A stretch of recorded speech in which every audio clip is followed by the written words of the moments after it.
ఒక అంశం మనం మాట్లాడుకుంటాం. ప్రజలందరూ కేసీఆర్ చూడాలి, ఆయన మాట వినాలని ఉర్రూతులు ఊగిపోతున్నారంట. అసలు ఇక తట్టుకోలేకపోతున్నారంట. ఎప్పుడు వస్తాయి చిరంజీవినో లేకపోతే ఏ హీరోయిన్ చూడటానికి ఎట్లయితే మనం ఉత్సాహపడతాం, జనం అంతా కేసీఆర్ని చూస్తానికి అట్లా ఉత్సాహపడుతున్నారంట. మేమేం చేసాం నిన్న? అట్లా బయటికి పోయాం.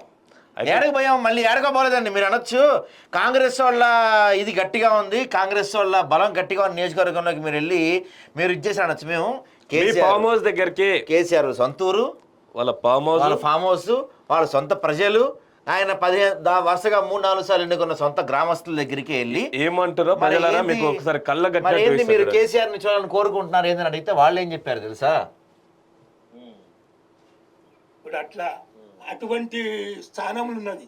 నువ్వు పెద్ద ఇక్కడే కదా ఫామ్ హౌస్ పోయి చెప్పిరా, ఇప్పుడు చెప్పొచ్చావా, వెళ్ళావా? మేము 10 సంవత్సరాలు ఆయన ఎమ్మెల్యే మా దగ్గర గెలిచిన నుంచి గేట్ అవతలికి వెళ్ళి నువ్వు తిరగాలి, ముందరికి పోనీయలే. ఇప్పటి వరకు ఆయన ఎట్టున్నాడో ఇప్పుడు కూడా మేము ఇక ఓడిపోయినాక ఆయన దగ్గర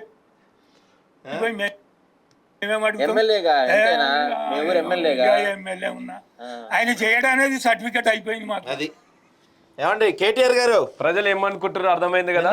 మీరేమో హీరో లెక్క మా నాయన బయటకు వస్తే జనం అంతా ఉర్రూతులగిపోతారు, ఎప్పుడు వస్తాడో చూద్దాం, ఇట్లా బంటలు చింపుకొని చూద్దామని కోరుకుంటారని మీరు అంటున్నారు. ఇక్కడ జనాలు చూస్తే కనీసం గేట్ దగ్గర కూడా రాని అనే పరిస్థితి. సొంత గ్రామ ప్రజలు ఈ రోజు తిరుగుబాటు మొదలు పెట్టారు. అంటే మీరు ఎక్కడున్నారు ఏందనేది మీ స్థాయిని మరోసారి గుర్తు చేస్తా ఉన్నారు ప్రజలు. కేసీఆర్ గారు, కేటీఆర్ గారు ఆలోచించండి.